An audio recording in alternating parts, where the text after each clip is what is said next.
Welcome everybody to the Twinstiq Podcast episode No Idea. With me is Trish. Say hello, Trish. Hello. Greywolfe. Hello. And Steve. And I'm Dr. S. You aren't allowed to talk yet. Okay. And I'm Dr. S, your semi-host for today. But first off, we should start with a minute of silence for Iwata. Starting now.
And that's it. So, Trish, you have something prepared.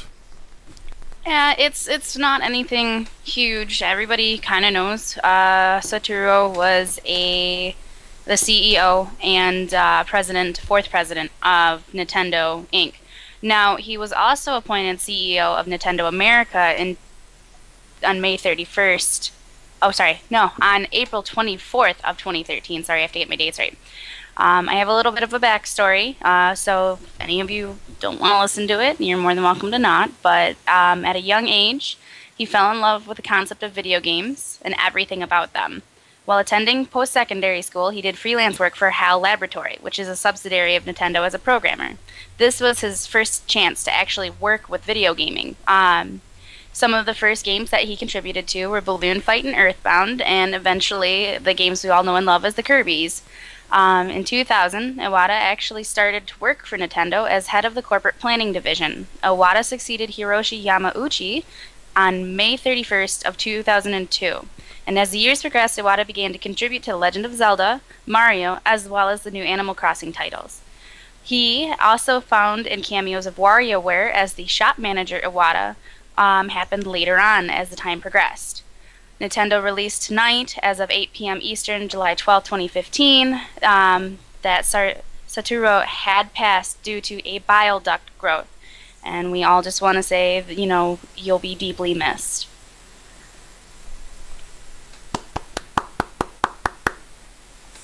Hey, thanks.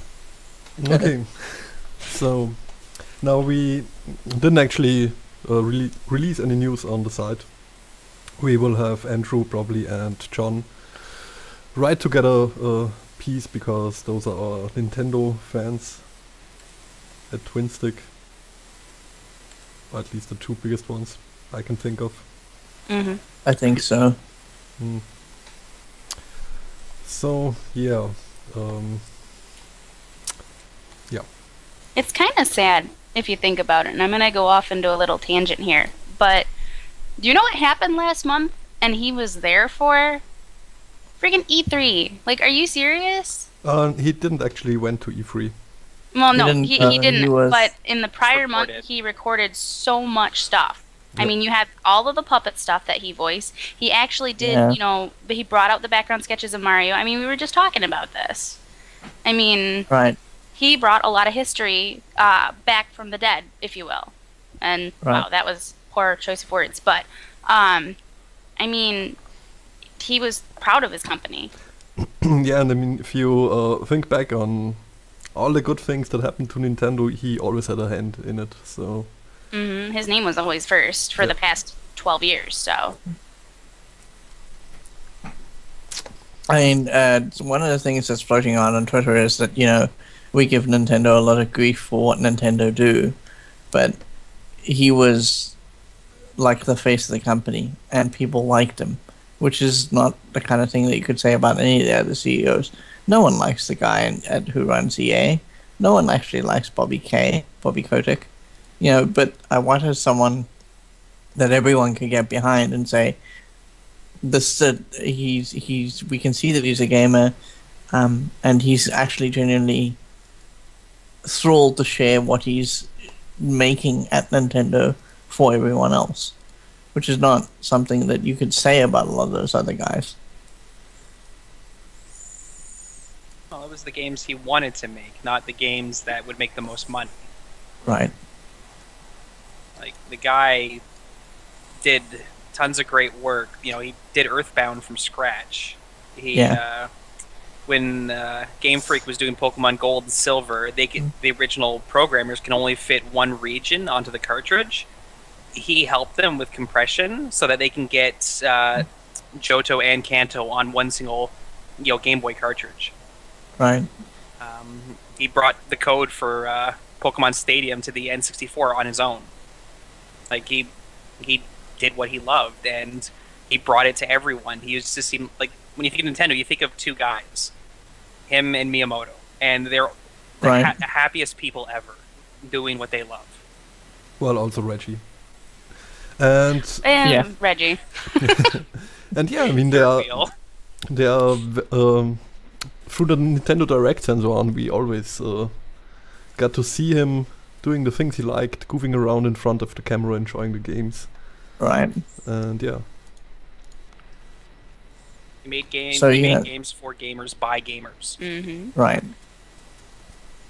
So it's like I got onto Twitter because I was gonna post about something, and I was there for not even 3 minutes, and my Twitter feed was filled with Reggie's passed on, and I was like, what? How did that happen? I mean, we'd literally just seen him not quite a month ago doing stuff at E3, like everyone's saying, and I mean it's not sudden because we know that he's been sick for a while. Mm-hmm. The press had been basically that he wasn't at E3 2014 because he was not in a good place. So, and honestly, everybody knew they gave him the time. They didn't care that he wasn't there. Yeah. I mean, Right. You have some companies or some fans that are like, well, why isn't he here even though he's sick? Blah, blah, blah. No, this was a guy that was Right. like, hey, I'm not doing too good. You guys understand this. And like, yeah, go at it. Take some time. Here's some paid leave. Do whatever you want. So. Right. So I think that for most of us who are into gaming and that sort of thing, it's a bit of a big shock because Nintendo's not going to look like it did from this point going forward.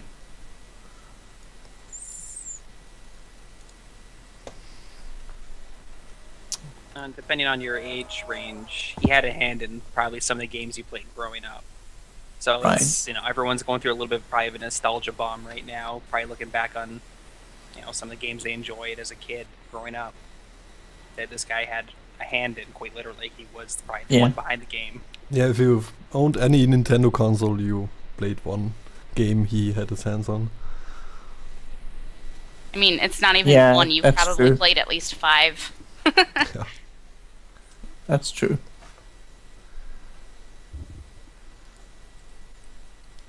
So, Sad day. Very sad day. Very somber. Yeah. Mm-hmm. It is. But I mean, it's... Sorry, yes? Go ahead. No, go. Okay. Go. If you're watching the stream right now or the video, we will actually show you some of the puppets, the puppet videos. Of E3 that we were talking about. Yeah. I'm actually finding out new information. Apparently, because of 2014 being a lower year in their sales, he almost halved his pay. Yeah, when Nintendo was doing really bad. That's very respectful. Yeah, he took a pay cut because he knew that they weren't really doing very well. Yeah, that's really respectful that you can actually see where your money's needed. I mean, Your sales were too super hot. Yeah, he probably knew. He's probably like, I have what I need to survive on. Right. So. Well, it's for the company. It's for the greater good. Yeah. Right.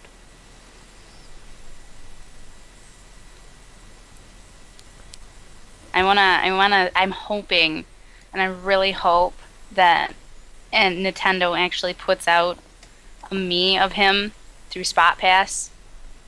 Oh, that would be awesome. Just so everybody would have him at least once. I think that would be almost fantastic.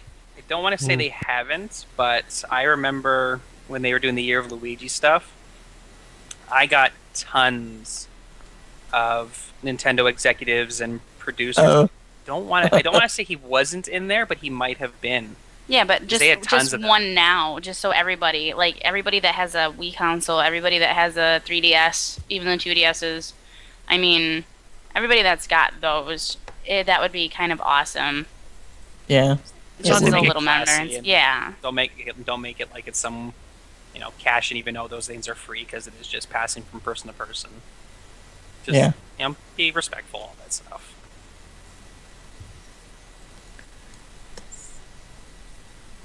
Normally we're a lot more raunchy. Come on.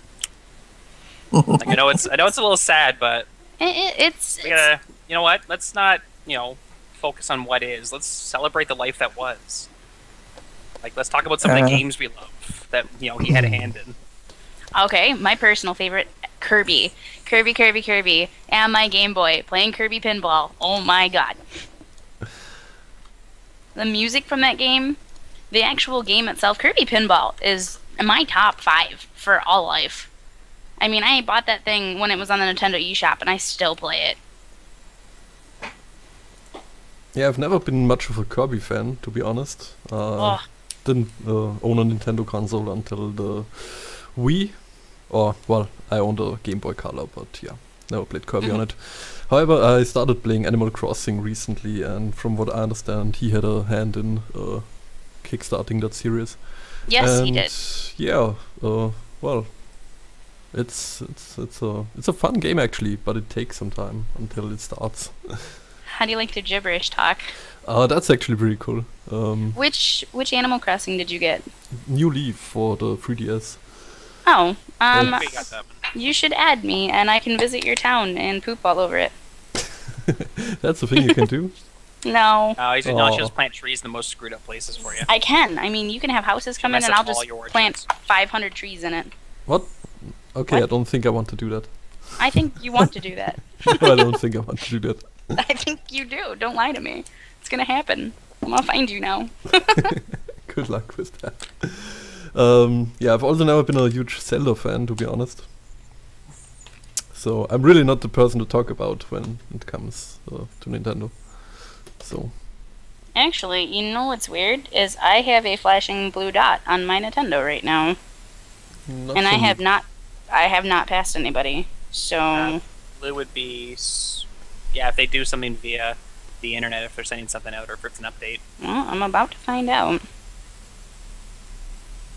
Well, me personally, since he was a big wig at HAL Laboratories for so long, doing his, programming godhood there, Super Smash Bros. Like, nothing could bring a game together, or bring a group of people together, like Smash Bros. And then make you hate each other so much, just because you pick, a certain character who may be a little overpowered. Like, the only game I saw someone, get violent over other than that was Mario Party, but that's for complete separate reasons. But nothing's more fun than, sitting on the edge of the map as Kirby and sucking someone in, jumping off the edge of the map, spitting them out at the very bottom, and watching as they try and jump up, and he can bounce off their head back and they die. That's real evil. Steve has a deep personal history with Super Smash Brothers. Basically, through all of high school, that was why he lived. Yeah. No, I remember one day, my friend, he was in the middle of a business class, and he rented out one of the small rooms at the high school so he can work on a project, and he comes and grabs a couple of us and says, "You're skipping the next period. We're going to go play Super Smash Bros. In the room." I got one of the TVs. I brought my GameCube in, and we played Smash Brothers instead of learning about the Scarlet Letter. So it's a good day. That's pretty cool. Very good day. Since the Scarlet Letter is so dry. Yeah, the Scarlet Letter is so dry.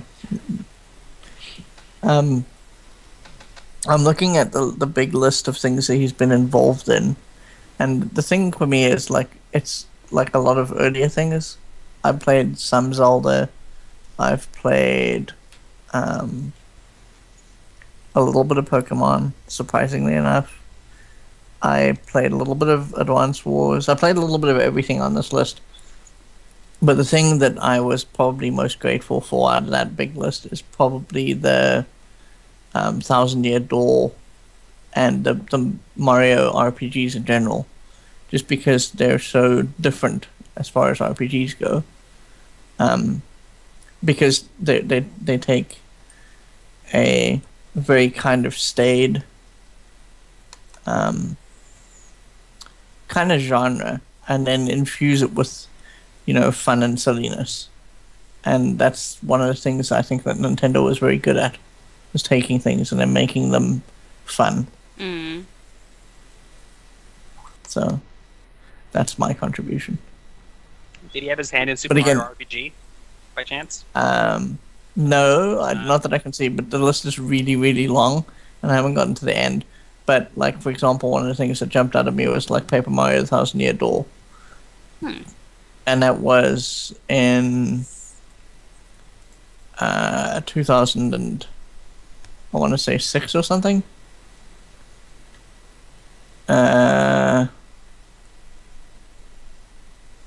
Yeah, 2004. So he probably steered that game towards being made. And as I say, it's a very different kind of... If you're used to any kind of RPG in the last 15 years, and you go and play this, it's very different because there's no... Like, most of the gaming landscape had changed at that point to be kind of dour, and everything was grey and brown, and everything had to be sort of real. Even the fantasy games were kind of grittier. And then along comes like the Paper Mario games, and they're not like that at all. They're funny and they're silly, and Mario's bright continuously colors. goofy. Yeah, bright colors. And if you haven't played them, they are worth either watching or at least experiencing once, just because of how different they are. They're not deep RPGs. I mean, it's a Mario game. It's never going to be deep, but it's fun, and that is what I think is the most important thing about Iwata, is that you could see he was constantly having fun. Mm-hmm. And they're lighthearted. Yeah. They really are. That's my contribution. I'm also not a Nintendo guy, sorry. It's okay. He's never been a Nintendo guy. Oh, that's fine. We all have our moments with all the ones that are out there. Mm-hmm. I'm not necessarily a PlayStation guy normally. Like I was, Xbox front and center for the past 2 generations for the most part. But this one picked up my PS4. Loved the hell out of it. Each of us have enjoyed Black Friday morning. No, it was Thursday. This last Thanksgiving morning. So it's called Brown Thursday. Okay, so the dreaded Black Friday in America has a Brown Thursday, and I went out at 4:30 in the morning and stood in line for a PS4 combo with Grand Theft Auto for him, and I was so jealous that I went like 6 months later and got my own PS4 because not only was it very pretty, but it played like a dream, and there was some titles that I was just like, I need to have this. So everybody wants to go pick up Splatoon now. I don't really want Splatoon. Splatoon is awesome. Just for the bright colors and the... Yeah, and it's a great shooter actually. It's really fun. I don't want this. You want this? No, I don't. Yes, you do. You can't make me. I can make you very well. Bro, you won't give me your DS number. I don't want this. You will be You're fired. getting people mixed up. I can have you fired. No. Steve gets my spot. That's why you added him, isn't it? Yep, Okay, exactly. hold on. Can you fire someone that isn't getting paid? Yes. Yes. Don't. Sure you can. Shut up! It's making it worse. I all mean, in good fun. listeners haven't already known. Steve is my fiance. He's a nerd, but he can't write. Apparently, he has no ambition to write and/or fails at it. So I write, and he just comes up with the ideas. Which is Yeah, fine. my That's fan fair. fiction isn't up to par. Yeah, exactly. I mean, when he talks about fan fiction, if somebody's walking on a beach, they're like, man, they dipped their toes in the sand and fell asleep. Yeah, that's a book. Are you handicapped? What? I I would never write like today. that. Oh, how would you write, Steve? I wouldn't. That's what I do. Yeah, That's but good not, enough of an answer. not being able to write isn't something that should keep you from writing for Twinstiq. I mean, I can't write in English, so, and I'm still. Yeah, that Google Translate. You need a little help with that. Yeah. Break with the babblefish. There we Is go. that still a thing? I think it's still a thing. But then again, the original Space Jam website is still a thing, so... True. Oh, what? Yeah. Yeah, seriously, it's still there. All right, hold on. You give me like 2 seconds. Space Jam. And I'm going on a And bit you of a guys- tangent right now, but We're all on tangents. Space Jam might still be a thing, but Heinz, the ketchup company, had a promotion in Germany recently where they, 1 year ago, where they had QR codes on the ketchup bottles, but for some strange reason they only kept that domain for 1 year, and now it's a porn site, and everyone who uses the QR code gets redirected to porn. I need that for That is scientific reasons. So funny. Oh my lord. Yeah. You know what? You gotta applaud the person that had the foresight to go and say, you know what? I'm waiting for this thing to pop up, and I am going after it. Everybody's trying to buy it back. He's like, no, it's How mine much does now. a domain cost right now? About $8 a month Domains a year. are cheap. Oh. Yeah, domains are cheap. Yeah, it's not even that expensive. Here's $100. Just keep it going. Yeah, I mean for at least 10 years or so. Those bottles will be trashed someday, but Yeah. probably longer than a year. But yeah, so much Yeah. for non-gaming. This was the non-stick part of this podcast. It's okay. We all have to talk about ketchup once in our lives. I mean, Canadians and their ketchup chips. Ew. I don't know, Anyway. they're fine. Oh, no, they're gross. We had ketchup Doritos for a while. That was weird. Oh. Oh, God. Oh. Ew. What's even funnier is poutine flavored chips. Yeah, Okay, I'm yeah. all over those. I love poutine. Putin. Okay. Poutine. Do you know what that is? Yeah. Okay. Who The- doesn't? Like, Well, he is over in Vladimir Europe. Putin. Well, No. he's Russian. No. Poutine, Poutine, is fries with gravy and cheese curds. And it's a heart stopper, but it's fucking delicious. Okay. Well, I think I prefer Vladimir Putin. speaking of delicious, No, you don't. nachos, Vladimir Putin's not a nice dude. He No, might he be isn't, delicious, but- though. Sorry. He might Every be Russian- delicious. We don't know this yet. Yeah. Every Russian I've just insulted, I'm sorry. I really like chicken, and humans are supposed to taste like chicken, so I'm pretty sure I prefer Putin. So I have a really funny story about things that are supposed to taste like chicken. Wow, that's a great segue. One day, years and years and years ago, my grandpa decides to walk up to my grandmother and hand her frog's legs. Okay. And my grandma starts eating them. She's like, "Oh yeah, these are really good, but a little greasy though." And he's like, "Do you know what you're eating?" And she goes, "Chicken." And he goes, "No, frog." And she literally threw her plate on the floor, walked in the bathroom, didn't come out for like 45 minutes. However, she was just enjoying them. Okay. Oh no. Oh This is yeah, a very strange podcast. you like it. Yeah, I do, and I would like to imagine that Mr. Satoru Iwata also would have enjoyed it.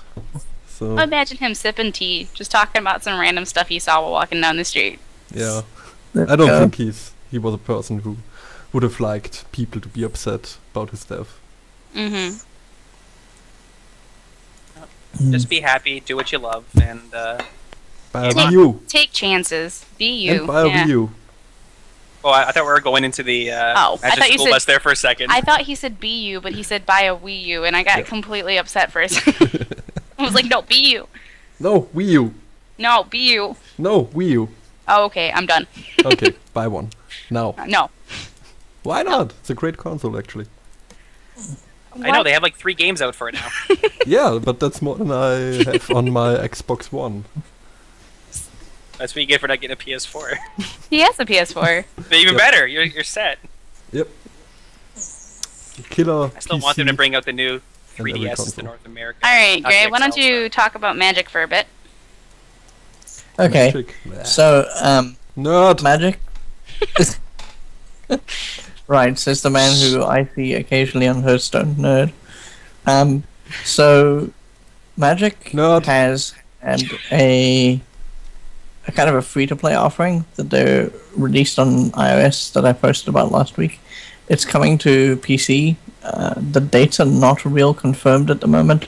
People think that it might be this week on the 15th. Some people are saying the 17th and 18th. Some people are saying that it's when the release of Origins happens, which is on the 19th, because it usually happens on a Friday, so that they can do the weekend.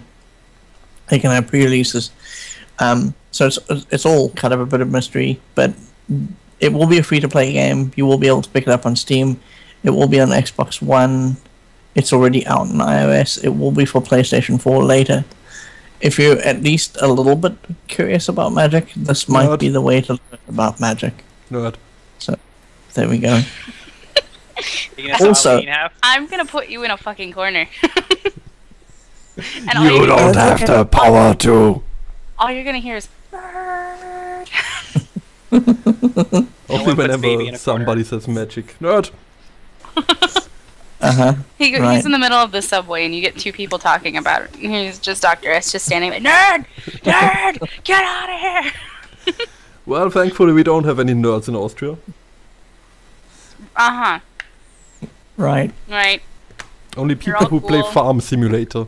Ew, like Right. that's any better. No, it isn't. But yeah, is they're there a not- they're not- mobile version coming out, or? No, the mobile Uh, version's... Like I said, the iOS version has been out for Oh, okay. a few days already. They released that on the 8th. And then, I don't know what their plan is, it's a little bit weird. Was like, PCs have been our target for a long time, so let's change that. So, it's all a bit odd.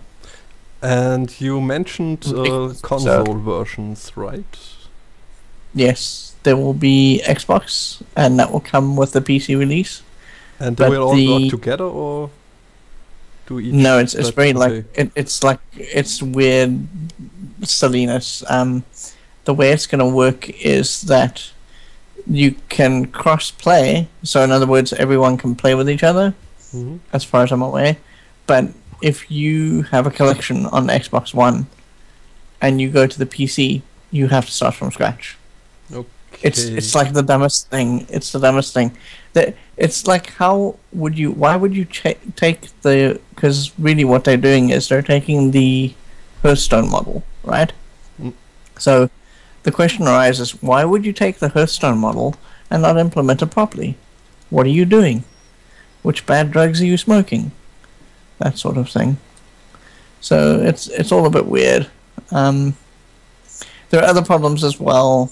Like, for example, the way they're going to do collections is that you can collect every card through free-to-play, but when you've collected the whole set, suddenly you stop accruing rewards. So, for example, if they're coins that you want to earn through daily quests, apparently you can't do that anymore. So it's all a bit odd. I mean, Yeah, I like that you can actually cross-platform play. Yeah, That's that's a good thing, Yeah. but then it's like marred by every other weird thing that they've got happening there. So I don't know. It's Wizards of the Coast. Wizards of the Coast have never been very good about Now, do you don't know being and sane. do you don't know and you don't care, or you just don't know? Because I think I need to know the difference. I don't know or care about what. Anything. Do you really Oh care? no, because it's Wizards, not actually. Okay. That's the problem. Wizards have been, like, a lot of the time they're very good. When it comes to paper magic, they're very good. They will have all their ducks in a row. But when it comes to their digital offerings, they're, like, routinely just, they fall down flat in their faces. Like, for example, with Magic the Gathering's online client, the actual official client that they have and have been working with for a long time now. That client has been through 4 revisions, and it's still not stable. You know, so what is going on? Why can't they get it right? What is stopping them from just doing it properly, sitting down with a real actual development team and saying, okay, we have all these problems with this client, let's fix it, and fix it properly so that the people who are invested in that client and want to use it to play can do it without worrying about the client falling over, without losing your cards because you were in a draft and the client fell over, and now suddenly you're not in your draft but you don't have your cards, so you have to put in a ticket for them. It's just, I don't understand. Because you'd think that there's a lot of money for them to be made in getting it right on, like, PC properly once, you know. Well, Warner Brothers and Codemasters don't think so. No, I know what you mean. I know exactly what you mean. And maybe we should use this as a transition. Now, Sure. you probably are already aware that Batman Arkham Knight is pretty broken on the PC. And now we got the second release in rapid succession that is completely broken on the PC, and it's Formula 1 2015. I actually bought it now. And, well, if a racing game doesn't have a working ref display, engine ref display, you know that things are really bad. Yeah. Yeah. The AI completely fucks up every now and then, just stopping on the track, moving about 2 inches per minute or so. The game crashes and whatnot, but it's still available for sale, and you should use your Steam refunds if you got duped into buying it.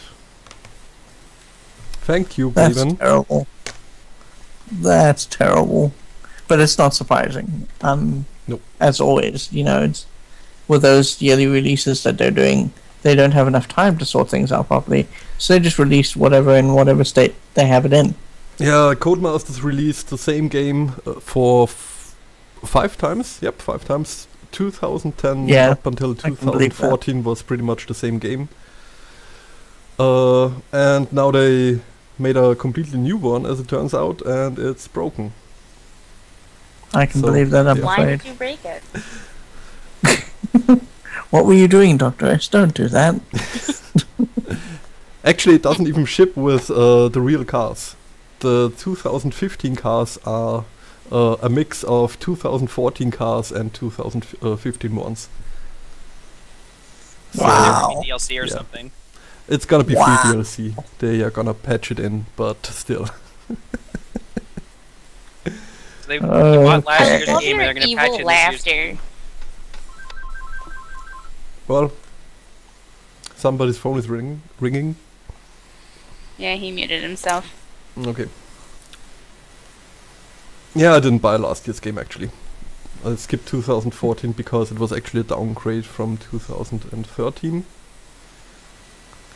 And as it turns out, 2015 is again a downgrade, because even though you get the 2014 season, you don't get any career mode or co-op championships or whatever. It's, well, I have to say the driving is great though. The actual handling of the cars is definitely an improvement over previous generation Formula 1 games. And the AI actually tries to overtake, which also leads to them crashing in the back of you, but at least they're trying. Gotta give him credit for that. Yeah. Yeah, it was actually one of the biggest flaws of the previous generation games, because you could just, well, get to first place in the first corner and then hold everybody up, and they would never try to overtake you. So. Wow. That sounds like clever use of in-game mechanics. Yeah, and they did it for 5 years. People complained they didn't fix it, so I don't expect them to fix 2015. So I made it worse. Anyway, what are you guys playing right now, or what have you played in the last week? Apparently, I'm going to be attempting a new MMO on Steam that just came out. Oh, right. Yeah. Talk with Nice segue, Greywolfe hey? about it. Alright, Gray. Trove. Okay. Trove so- is recently released, and he knows a little bit more about it than I do, because I'm just now loading it up. Okay, Trove is a... If you've ever played anything like Minecraft. Like any of the Maybe not. Minecraft variants. Oh my god. Okay, to be fair, I've never played Minecraft. Oh, I did. Baby bird nerd myself, then I guess. So I've never played Minecraft at all, except for once when I booted up in the browser to see what was going on. So I booted up for like 10 minutes, realized that the whole point was for you to like chop blocks, and then went and never played it again. And that was in 2010, okay, or 2011 or whatever, when the classic client was still up, and you could play it on the website, the Mojang website. So I'd heard about Trove, and I know Trove has been in alpha and beta for a long time. That's Trion. If you don't know who Trion are, they're the people who made Defiance. They've made a couple other games, but their big thing is Rift. Okay, so they decided that they were going to take a small team. They were going to make because this was in the height of the Mojang Minecraft thing. They decided they were going to make a game like it, and it's very like Minecraft. So if you have any experience with Minecraft, you'll be fine. It's taking a mining pick and then getting blocks and then putting blocks into shapes that you find pleasing. Now, the big difference between this and most of the other Minecrafts is that you get a little plot of land, which is about 16 by 16, and that is your home base. So everything that you do, that you craft, will probably happen on this home base. And that is the big thing behind Trove. That you have a persistent from what I understand, it home also base. has a deeper focus on combat. Am I mistaken? Yes, there's a lot more. There's a lot more combat than there is in Minecraft. To the point where in Minecraft, what will happen is things only really attack you at night, whereas you can go looking for things to battle you during the day. There's a level system. There's a mastery system, which is basically the crafting system. There's MMO stats. They're in there, but they don't really seem to matter. But this is talking from about maybe 6 or 7 hours worth of experience with the game. So, did you ever try the what was it called? Landmark. I was in the Landmark Alpha. Okay. I was in the Landmark Alpha for about a week. I tried it for about a week, and the thing that I think that's better about Landmark than this is that Landmark looks noticeably better. Trove looks like it's a descendant of Minecraft, whereas Landmark doesn't look like that at all. It looks like a descendant of EverQuest, which is its heritage, basically. So, if you want a nicer looking game, go play Landmark. If you want a free game running under... Because Trion's been sort of good about its free-to-play model, so if you want to go to a place that has a slightly more... a less crazy free-to-play model, then probably your best bet would be Trove. Yeah, and I wouldn't recommend Landmark right now with the developer going through all those changes. Yep. In case you Landmark. don't know, they've been sold by Sony and bought by some investment firm and sold again and whatnot. Yeah, it's just a gone bit of a downhill mess. for them, hasn't it? Yep. There was so much. I mean, this game went through months of hype. I mean, there was press releases, conferences dedicated to Landmark. There was, an hour and a half of them going through all the different graphics and all the different settings that they had. Yeah. And now it's just, about that. It was a bad idea. Yeah, also, how many games did they make in the last year or so? I mean, they made Landmark, they made they're working on Landmark, they're working on the full EverQuest, they are doing H1Z1, the PlanetSide 2 port to the PS4, which was released recently and crashed the PlayStation Network in Europe. Did it really? Yeah. I'm sorry, H1Z1, the hype lasted for about a week, and after it was released, everybody's like, oh, it's just another zombie game. And the other but problem it with still H1 isn't finished, so... It's never going to be finished. It's never going to be finished. It's going to be in the same place that Armor's in. But the other thing that's funny about H1Z1 is that their monetization model is just like scary. That you have those airdrops that maybe might give you things, but everyone takes part. Yeah, actually, I enjoyed it. I think it's a decent way to to curb the pay to win model. I don't really care. I'm sorry.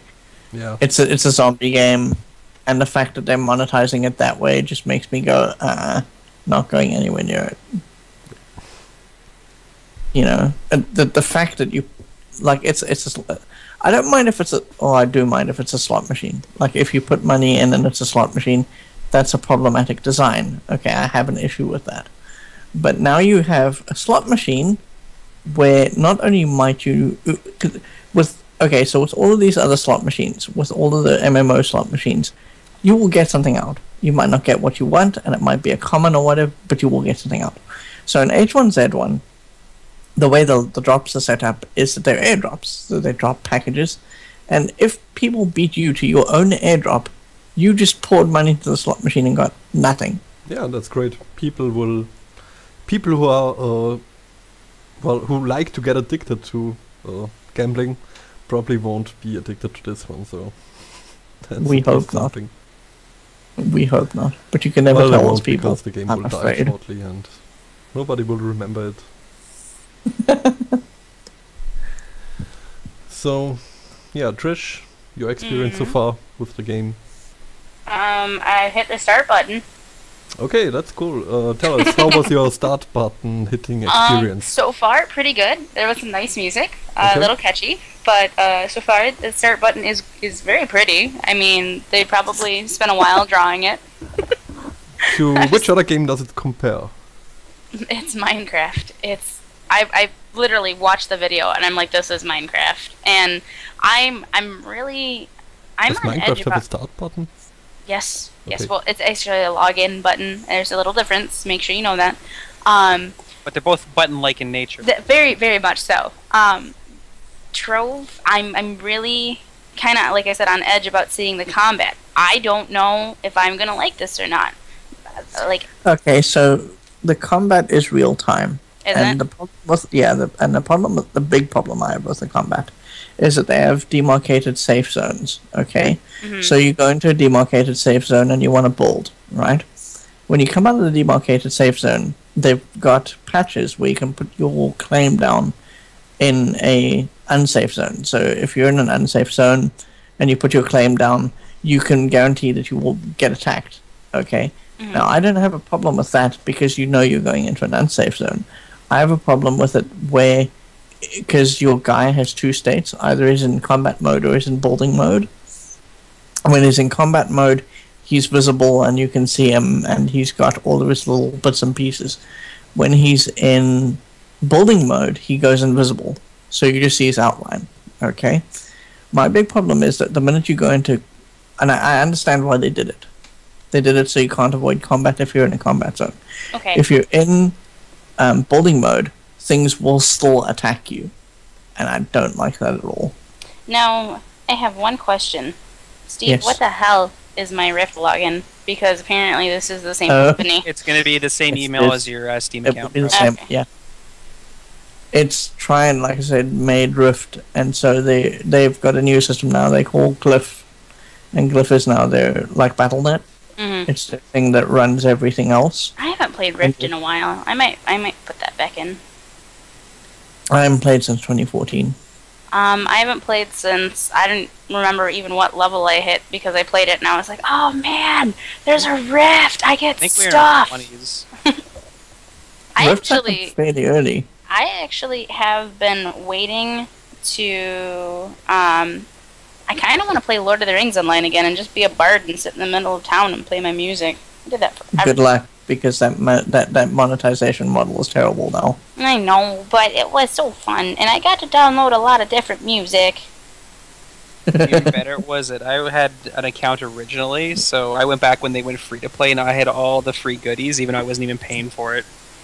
Yeah. Just because I had paid for it previously. Yeah, when they made the switch from free to play to regular, if you had an original Angmar box, they gave you a fair bit to be getting on with. So, there you go. Sorry, Dr. S, we're talking about MMOs. You're probably sleeping at the wheel. I'm currently looking at a GameBiz article that states that iOS developers who aren't in the top 100 are barely able to make a living on the iOS ecosystem. I can believe that.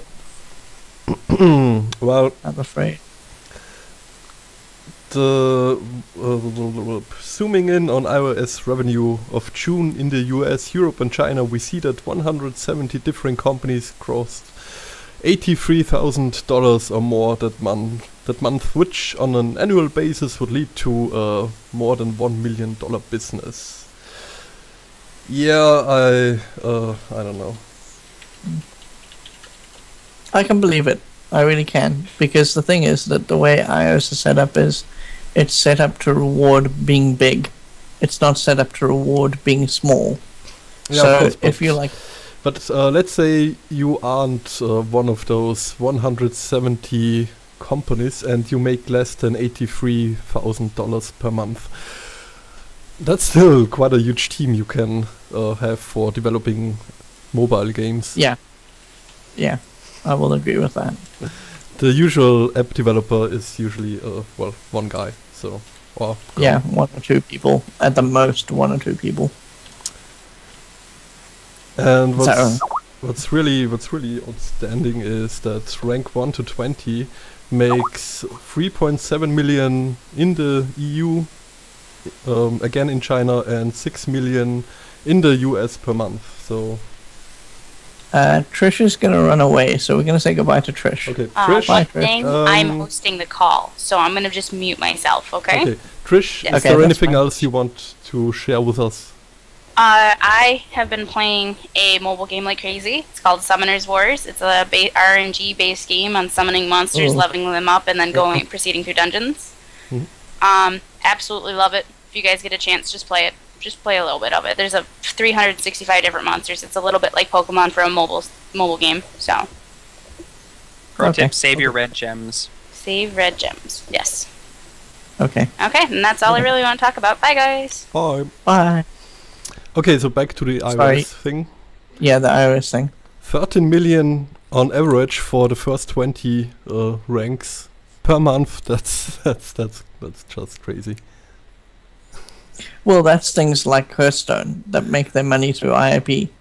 Bubble Dragon Saga or whatever it was. Yeah, those saga games. It's the Big Ten. Yeah, and if you think about the fact that those are, well, at least the saga games are just carbon copies of other games. Right. Yeah. But yeah, mobile is the mobile economic thingy. What is the word? I haven't talked English in about a month or so. Oh, so you're a bit rusty. Yeah, totally rusty. Are you thinking about like an economic bubble, maybe? No, forget it. Okay. Other topic. Greywolfe, do you have a topic for us?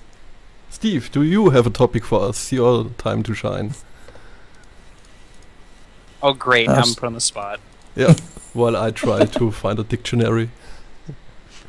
Deer caught in headlights. Oh, dear. Okay, Tell us maybe what we you're should... playing. Actually, no. Chocolate almonds are awesome. Tell us what you're playing. Because we haven't talked about that. Well, I've been putzing around with Final Fantasy XIV on the PS4. The controls a little rough to get used to initially, but they seem really, now that I've gotten used to it, seem actually really intuitive, the way you actually do combat and whatnot. Okay. Still a little, I had a little trouble mapping things to keys, especially when you only have so much to work with, but that's, I can get to that, I can figure that out on my own time. Putzing around with World of Warcraft with the new the 6.2. Yeah, 6.2, right. And then everyone's speculating, is there going to be a 6.3 or not? Or are they just going to go straight to 7.0? And they're saying no. Blizzard has said they've gone on record now that the raid in 6.2 is the last raid of Draenor. So I think that there might be a small 6.3, and then a 6.3x that leads up to 7, but I don't think 6.3 will add anything scary because it's drawn up to an expansion. Yeah, so you never know what they're going to do, because like this with Wrath of the Lich King, when they popped out Ruby Sanctum all of a sudden, it was just a filler raid, at the very It was end a filler there, raid. but no one was expecting it. It was a filler raid because at that point, Blizzard have this huge problem with the end of an expansion. They never know how to tie it up fast enough. So what happened with Wrath was that there was this huge gap of time where just nothing happened, and the game world was pretty static. And so they were like, okay, well, they did two things. They did Obsidian Sanctum, and they brought Elixir back at level 80. And that was like their, okay, well, here's some stuff, go play. While they sorted out Pandaria. So I think that you might be in the same boat again, where it will take a while for 7. Well, especially since it's been a while since the patch has been out for a little bit now, but with nothing in the near future, and I think supposedly they might announce something at Gamescom coming up, but if not, then they gotta wait till BlizzCon, and that's still quite a few months out. So it's a lot of downtime right now. They're just really, really hyping the movie. Yeah, that's probably what they'll do. They'll probably put their emphasis a little bit in the movie, because remember that and Trish wanted to talk about this a little bit, but the release date for the movie is somewhere in 2016. I think it's early 20. Well, not early 2016, in the first 6 months of 2016. And Blizzard's the kind of company that will string the hype out a lot, because you can see it with Overwatch. Overwatch they've been dropping little bits every 3 or 4 weeks for June Overwatch. 10th. So they will, yeah. So they will summer be doing, tentpole. yeah. So they will be doing the same thing with the Warcraft movie, and I think that will take the brunt of this is our information dump. Yeah, unfortunately, we have to wait until November now to even see the trailer. That a small section of a small group of a small group of people got to see at a convention, if they were lucky enough to be in San Diego. And yeah, people are saying, you've been showing footage to small groups for a long time now. We want to see the trailer, and I know some stuff is leaked out, but good old shaky cam, it's probably not the best place to do that. But Yep. what can you do? So you've been playing Final Fantasy 14. Yeah, Final Fantasy. We know. Good old MMOs. Yeah, we've been. Trish said that you guys are trying to drag her into Trove. So have My you friends played are. Trove? I started up earlier. I was putzing around with a pirate, shooting things, throwing my parrot at people, and Oh, cute. yeah, I know. You throw your parrot, and and the parrot sits on a cannon shooting people. That's cute. So, Adorable. yeah, so just walking around and the different. I got just wandering around, going into the different little mini dungeons, killing the boss, getting the loot, Okay. get new guns, get new masks, get dog ears. You will have to take friends when you get, because it leads you through like a tutorial. Yeah, I was And in the the novice tutorial- area. Right, and the tutorial leads you to like an elite portal. You will have to take friends to kill those bosses, because they are super hard. Yeah, my friend, like I said, has been Like- trying to get us in there, and Okay, he's a little pushy, but you know what? He's a good guy. okay. Dr. S, have you found your dictionary? No, but I've lost some more clothing because it's damn hot. And I'm happy that we don't use a webcam for this. What are you playing? Tell us about that. Strip poker. You from the bought looks of it. FIFA. Yeah, not FIFA.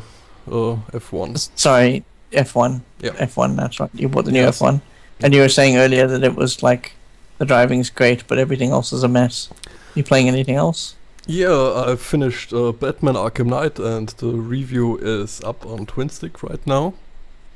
So if you want a second opinion on Batman Arkham Knight, go read my review. That's a bit more positive than Cody's. You like the driving a bit more than he did. Yeah. I mean, I don't like the driving, but I think it's competent enough to be in the game. Okay. They just screwed up some sections where the level design doesn't suit the driving physics. Yeah. And I'm also still playing Witcher 3. Still Okay. nowhere close to finishing it. I have a feeling that I only saw maybe 10% of the game so far. But really enjoying it so far. Way better than Witcher 2. Witcher 2 felt very clunky, and I didn't enjoy the combat and so on. The story was great, Right. but Yeah, anything- and unfortunately, because it's an RPG, what tends to happen with that is you're almost in combat all the time. Yep. So when you're not in combat, the story has to hold up, and if the story is the only thing holding the game up, you're not gonna want to play it. I'm yeah, sorry. and so many cheap deaths in Witcher 2. So the best thing to do is actually lower the difficulty to the minimum setting and just screw Cruise the combat. control. Yeah. I mean, I As still long as the died in combat's- Witcher 2. As long as the combat's better, because I was trying to play the first game, I picked it up on Steam on sale, and that was painful just to do. Just the Yeah. combat. It's like, okay, swing sword, swing sword, swing sword, swing sword, swing sword, swing sword. Things It like is it is better with a controller actually, because they tried to go the console route with Witcher 2. Right. And well, it hurt the game. But yeah, the combat in Witcher 2 is bad. It's just bad. But in Witcher 3 they kind of got a system working that is fun, still deep. It's a very deep combat system.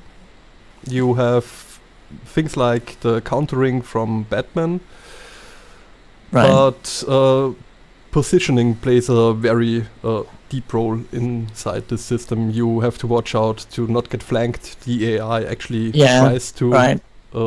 position itself. Like- Yes, so that's either side of you, and then it starts beating up on you. I mean, it's like in movies where you only got one person attacking you out of 10 people at a time. They usually try to not overwhelm you. It can happen that 6 people pile up on you, but most of the time you have to deal with 2 to 3 people at once. So Wolves just are moving a bit around. different, but yeah. Fair enough. But yeah, the combat system is actually great in Witcher 3. One of the biggest improvements, I would say. I still have the open world problem with it, where the pacing suffers, the story pacing. Yeah, But right. it's fine actually in Witcher 3 because there isn't much urgency in anything.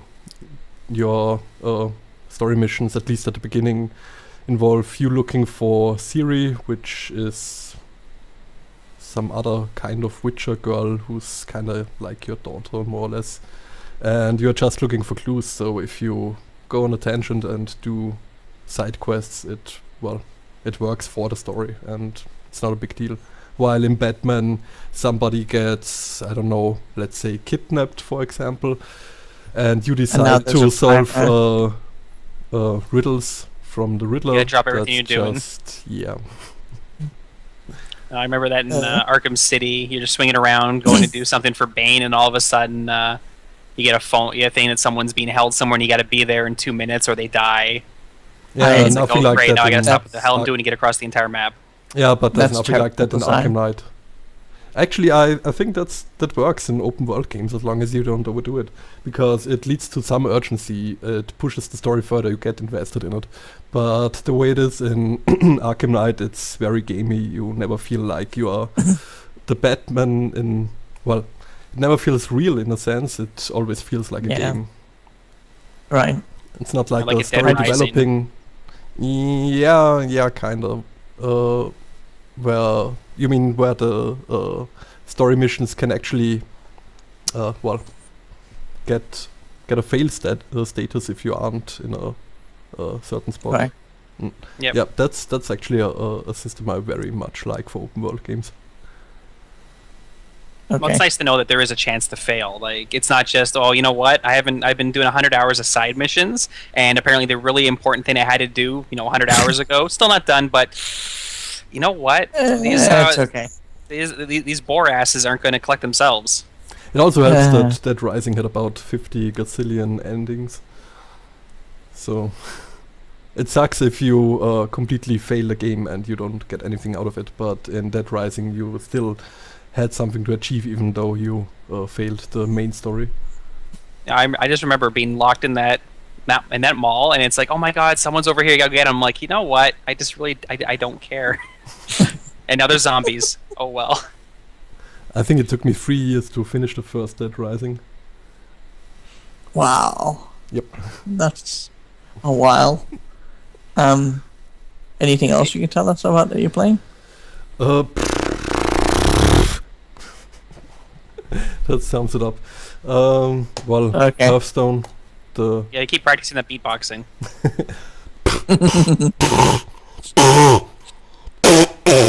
I Oh dear. don't think that will ever work out. Somewhere Kanye just got an idea. This will sound great. I've bought Monopoly Deal for the PS4, Okay. and as it turns out, nobody's playing it, so you can't actually play it Aw. because it's multiplayer That's only. kind of sad. Yeah. Oh you no, can't- that's oh, you a can't play it terrible yourself? design. Nope. Oh, That is terrible design. Completely Again, wasted right there. $2.50. I'm sorry. Yep, And and no you're like- further refunds. no, it's fun when I go to That's- Walmart and I see Defiance in the $7 bin now. Oh, Oh, I can believe that. that's free to play I'm actually afraid. now. Oh, my Is favorite it? one was a couple yes, years it is. ago. A couple of years ago, I went to a Walmart and they had like a $2 bin for old PC games, and I see Yeah. Earth and Beyond in there, and I'm like, that game shut down like 3 years ago. Yeah, I Tabula always want to buy it Rasa. Don't just joke. because. Don't joke. There was Love that a like very early on. There was a battle arena game called Rage or something. I forget what it was, and that game lasted for about 6 months. In other words, it was a multiplayer only game that was about fighting people. Okay, but it wasn't an FPS, and it was live for about 6 months. Probably a game for Windows Live. Anyway, so this game dies, right? And you'd think that the stores here would take it off the shelves because it's dead, but no, it's still on the shelves. I saw that game for 3 years in the same place, on the same shelf at the same store before they eventually moved it to a bargain bin. Yeah, I've had that experience don't with do Tabula that. Rasa and Some poor APB. grandma is gonna buy that for their kid, or buy it for their grandkid. Here you go, Anyone little remember Billy. APB? Yes, All Points Bulletin. Yeah, It's actually That's- a is it game now? live. Yep, it's free now, and you can Yeah, play Reloaded the or whatever. yes, game. yes. But that game has had 2 shutdowns now. So, you know, I'm It's still just- mourning the loss of Hellgate London. why? You It know was what? such a I bought terrible the game. collector's edition. I love the hell out of it. Just because the first Oh, I'm person shooter sorry. gear collecting up portion of it, and then oh my god, even worse is because they had the subscription model with it too for whatever About horrible 5 reason. minutes. Yeah, Right. so the thing is, the game shuts down what, like a month or two into the actual game, Yes. like if it's released, and unfortunately, they're still billing me. Really fast. They're still billing me. They were still billing me my $15 a month or whatever it was, and I go to cancel it. Can't do that. Website shut down. Go to call That's them. right. No one's answering the phones.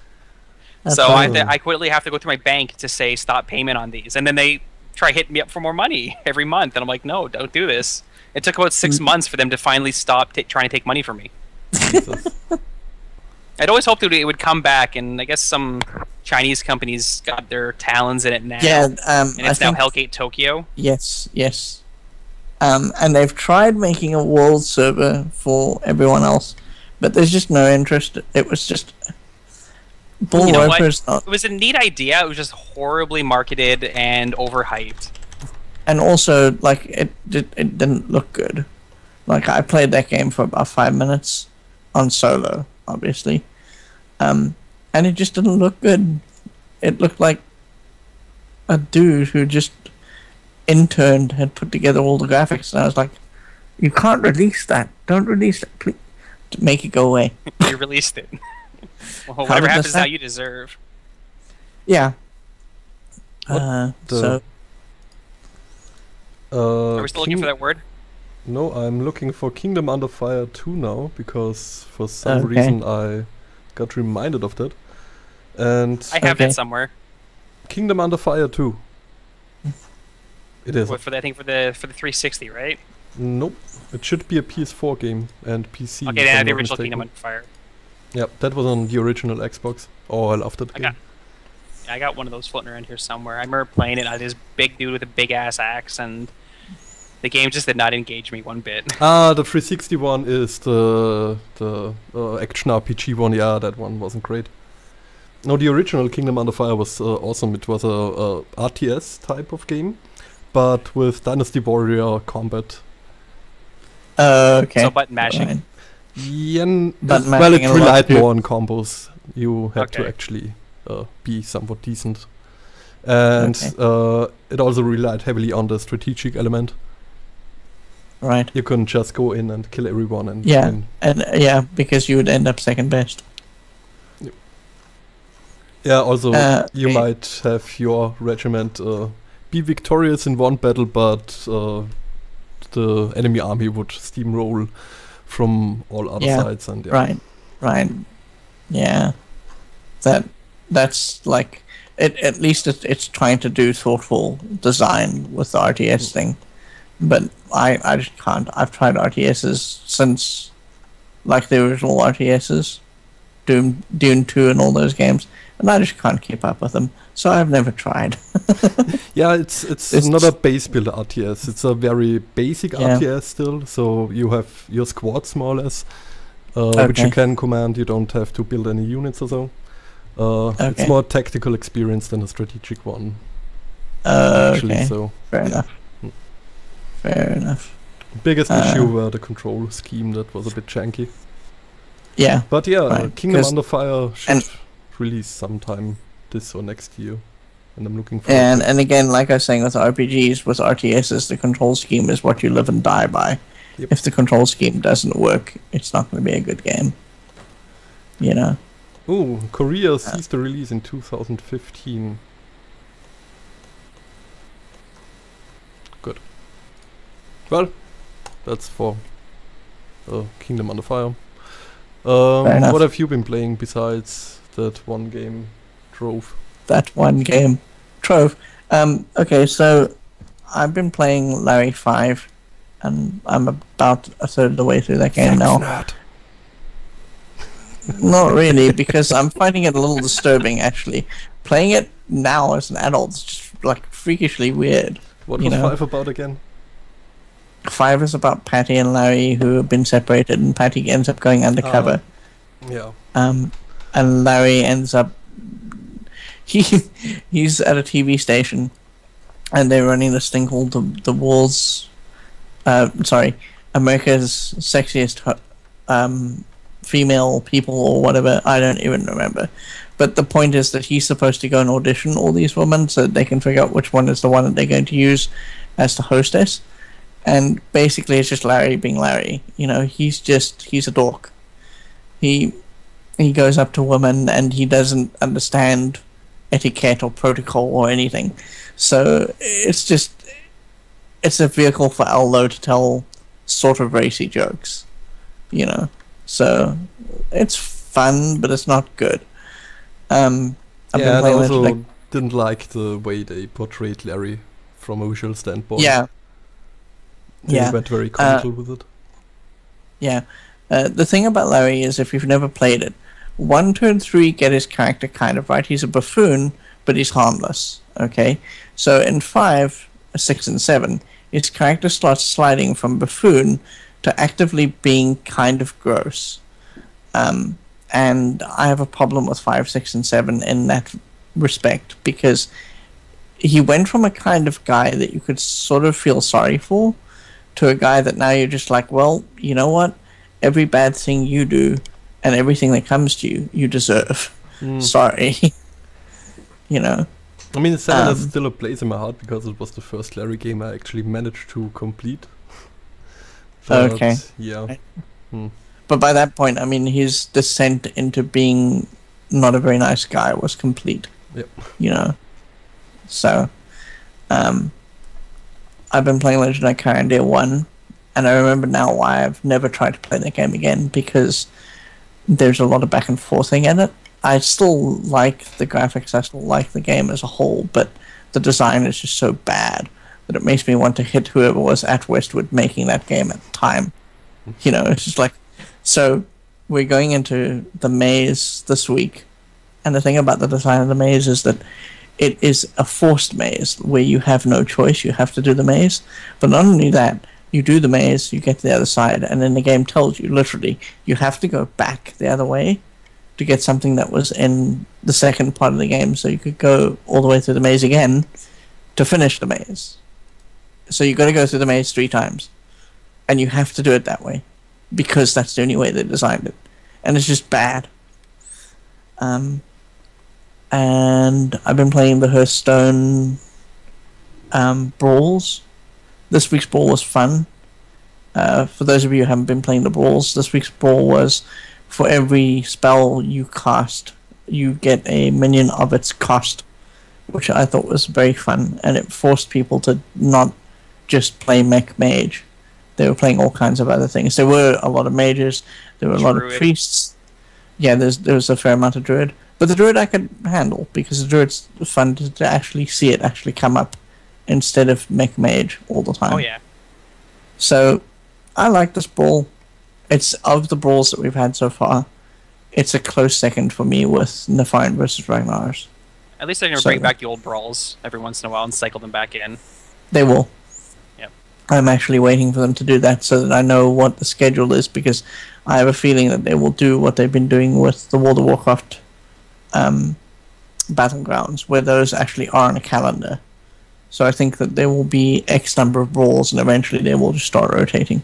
It'd be nice if we had more than one a week if it was possible, if they have so many.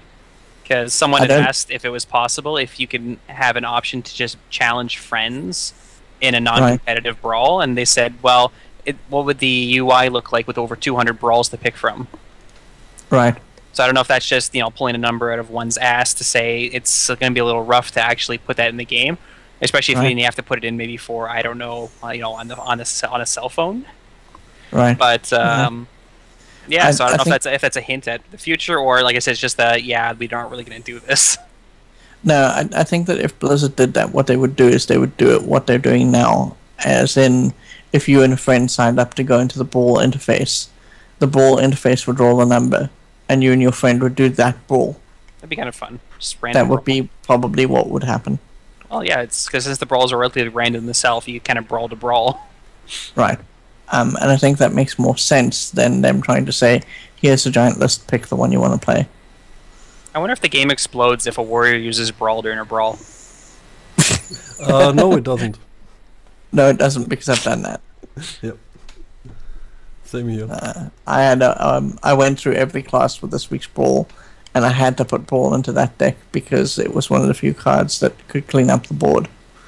So, yeah, but warrior in this brawl is not weak. very good. Yeah. Wowie. Even the rogue's a little weak, but they're still fun if you can get their gang ups going right. If you can pick the right card. Right. So this week's brawl's been fun. I've been playing. I have not been playing, but I've been meaning to pick up Final Fantasy VII again. Why? And I've been playing Trove because everyone tells me that I should play it from end to end. It's so good. And the problem that I'm having with it is not actually the story. Well, I have problems with the story. I don't like Cloud. Let's just be frank. Cloud is not a nice dude. This sword is so unrealistic. That too. And his hair is so stupid. And I know that people on Twitter are going to listen to this and they're going to cry at me, but... No, they won't. No, they will. No, it's okay. I hate listens Final to Fantasy this. VII too. I couldn't stomach the game. But Just a love. they keep on telling me that the story is very good, and I'm inclined to agree because I like the themes of the story, but I know there's going to come a point where the story is going to get railroaded by Sephiroth, and I don't care. I'm sorry. I mean, I understand that he's important to the story, but I want the story to be about Shinra and the live stream and all that stuff. All the stuff about Genova and all the stuff about Sephiroth and all the stuff about their Sephiroth's and Cloud's parts together and all that stuff. I'm interested, but I'm not. It's not what will carry the game for me. The environmental issues, the fact that it's a planet that's dying because a corporation is abusing it. Oh, by the way, spoilers, guys. Spoilers. Oh yeah, spoilers. Sorry. Snape kills Dumbledore. Oh yeah, by the way, you need to know that. And when there was a flood, Noah took 2 of each animal onto the ark. Allegedly. Also, you will run for about 30 minutes in circles because you have to climb a skyscraper per staircase, and every elevator is out of order. I've run into that problem. I've run into that problem already. Final Fantasy VII's got this idea that its environments are also puzzles. So because they're all pre-rendered environments, it's sometimes difficult to see where you can and can't move, and I hate that design. It's just, no. Please just let me move where I want to go so I can get to where I'm going. Ah. Yeah, but seriously, they make you run a staircase up for about 30 minutes. Well, Really? okay, maybe it's 5 minutes, I don't know. It felt like an eternity. Okay. It's the stupidest thing ever. Where was this? Was this at the beginning of the game or? Pretty much at the beginning when you are still in the city and you. Was this? It was. This is a spoiler for anyone listening. This is a spoiler. Yeah. Is this the point where they're about to destroy the pillar? Yeah, I think so. I think it's that wasn't so around long. the time where the Red 13 or whatever he's called that. Oh no, I'm still not there yet. That Okay. dog thingy. Okay. Oh, I remember. I know exactly what you're talking about. That was terrible. Yep. I know exactly what you're talking about. I mean, it's been That 10 was- years or so since I've played it, but yeah. And you're still bitter. Yes. I Well, had those 5 minutes it's just. back. I mean, I Done. want the scene in the remake, but it's still something. Yeah, that didn't Yeah, I know. really I connect know with me. Now that you're talking about it, because I played that game when it was current in 1998, and I know exactly what you're talking about now. And that was just bad. Don't do that, guys. That's filler. Yeah, a filler Yes. in a 50-hour-long game. So Yeah, but I mean, it shouldn't have even been there. Even if it's a 50-hour game, don't do that. I don't care how long your game is. Don't pad it by doing stupid things like that. I mean, it could be in So- theory an interesting choice, but it could work as a Yeah. storytelling device, but it didn't in this case. So This is why I gave up playing. I was playing Always Sometimes Monsters, and I like the idea of that game. I really do. But then there came a point where I had to go and work in a tofu plant, and that was the point where I put the game down. I was like, I can't believe what you just did, and I can't do it anymore. I'm so you sick go of the into- abuse. Enough is enough. Okay, so you go into the tofu plant, okay, and the way the tofu plant works is that you stand at a machine, and you play the game by using menus. That's what you do, and there's no specified time frame that you have to do the job that you're there for. So you could be there for 30 minutes, you could be there for 45 minutes. It doesn't matter, and then eventually it tells you there's no more tofu, and it was just, that's filler. Don't do that. I like your game, and I like where it's going, but if you make me do things like that, it is going to stop me from wanting to carry on playing that game. And the fact that it did that in Final Fantasy VII, and now I remember what you're talking about, is the kind of thing that's going to slow me down. yeah, but I think it's time we wrap this podcast up. Sure. Don't you say so? Okay. Yeah. So, things we should talk about. First off, I'm going to Gamescom in August. Oh, cool. Yep. So, if you are listening to this and there is a game you want to see covered, if you have any questions for developers or whatever, leave us a comment in the comment section below, either on YouTube or twinstiq.com. Same goes for you, Greywolfe. If there is anything you want to see covered, tell me. Steve, Well, you might get that privilege too. Hello Kitty Online Adventure. it's already And out. privilege revoked.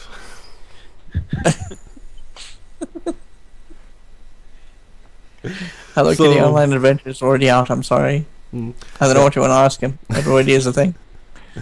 I don't know if I managed to get into the Microsoft press conferences on the same day that I arrive in Cologne, so that could be Okay. a bit too stressful. Also, I'm still working on the new site, and even though the weather is killing me and my motivation is really, really low right now, I try to get it up until August. Right. So Oh, I mean, whenever it Yay. happens, it happens. There's no rush.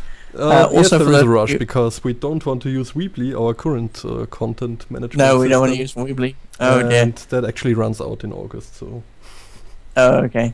For those of you wondering where my article went this week, it will be posted on Monday. Sorry. okay. It's sitting in the two published. Ben Mamas just published it. Okay. And on the topic of Twinstiq direction, there's still no news so far because, well, I still have to make my mind up. But we will probably do some kind of news roundup in the future. Maybe not daily, maybe we will do it bi-daily or weekly, but it will happen. Right. I mean, there are still things that we're interested in posting about, and that is usually what happens. People get in and they say, okay, I'm interested in posting about that. So when those things happen, you will see them go up on the site, but we're going to try and do something about the news because we know some of you might want a roundup at least. Yep. So, yeah, I mean, Make it a little more digestible. yes. I did a survey when we started Twinstiq, and pretty much everyone was interested in news. So I thought, okay, let's try out the news thing. But No, but you have to remember that they were coming off of the death of Joystick. yeah, and So, yeah. But our editorial style content is actually quite entertaining, and if people have more time for this sort of work, I'm more than happy with it. right. I don't have anything else to add other than Twinstiq is spelt with a Q, and if you're looking for us, it's www.twinstiq.com. You might end up on some really weird websites if you spell that wrong. I think there is a second Yes. Side of the internet. gaming blog. Let's see what's Twinstiq.com. Pretty sure you might end up somewhere weird if you don't use the Q. Twinstiq.com is foam tape. Okay, that's fine. Foam tape, double-sided tape. Great. Okay. That's High amusing, bond tape. actually. It's not a gaming website. Don't go Nope. there. You can buy, tape. Well, let's go look at the products for a second here. They have alcohol wipes, foam tapes, hook and loop tapes. Yeah, the popular items are foam tapes, hook and loop tapes, finger lift tapes, Duraco high bond, and film tape. Oh, I'm looking at the assorted products. Oh, Speedy tabs. I just realized we're kind of repping another company. This is. We are, and you should stop. I know. it's fine. They aren't the direct. Somewhere someone's going, my God, that's just what I was looking for. Yes, probably. Someone in the audience has just gone, wow, I have to sit through an hour, but now I know what I've been after all this time. Yeah, and they will thank Double-sided us. tape. Maybe. Anyhow. Yeah, that's twinstiq.com with CK. You don't want them unless you want tapes. No. There we go. Yep. Okay. They could be our, we should talk to them. Maybe they can be our sister site. Yeah, I don't think they're interested in You us. give us free tape, we'll talk about the tape. Just say it. Anyway, Quid pro quo.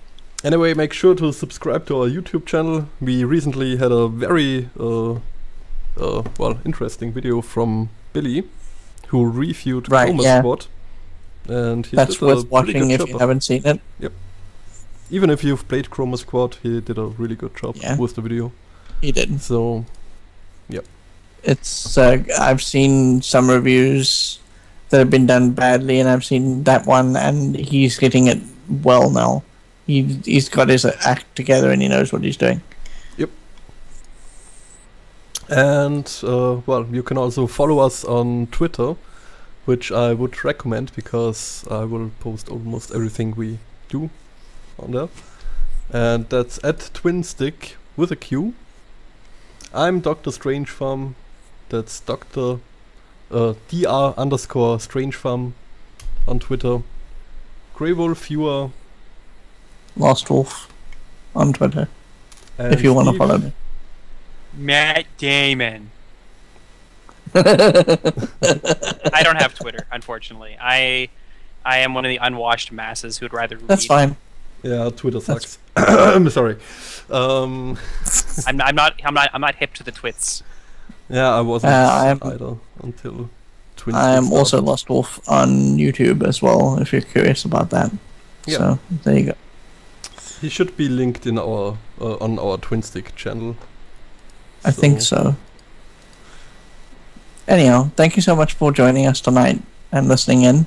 We always appreciate that you do, and we hope that you guys have a great week. So, bye everyone. Goodbye. Bye-bye. Steve, say goodbye. Say goodbye. God.